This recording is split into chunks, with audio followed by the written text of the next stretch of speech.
On parle souvent de guerre, de sanctions, de flotte militaire, mais rarement des passages qui rendent tout ça possible ou impossible.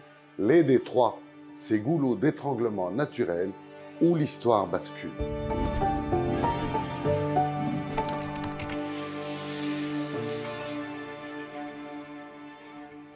Prenons Hormuz d'abord. Sa fermeture a suffi à faire trembler les économies du monde. Bab el-Mandeb ensuite, à l'entrée de la mer Rouge. C'est là que les Houthis, milices d'un pays en ruine, menacent depuis des années.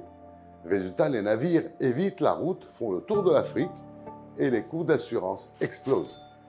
Malacca, le détroit entre la Malaisie et l'Indonésie.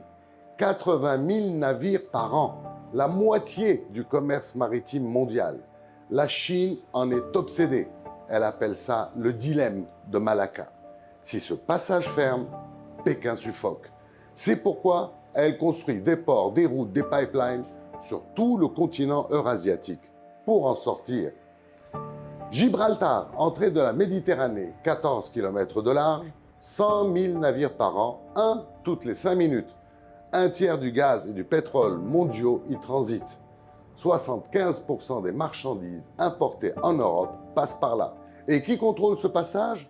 Le Royaume-Uni, depuis 1713.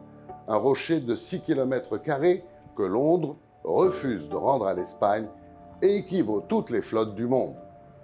Suez, 160 km creusés en Égypte, inauguré en 1869. La jonction entre Méditerranée et mer Rouge. En temps normal, 12 à 15% du trafic mondial y passe et 30% des conteneurs de la Terre entière. Mais en 2024, les attaques aussi ont fait s'effondrer le trafic de 50%. Les revenus du canal sont passés de 10 à 4 milliards de dollars en un an.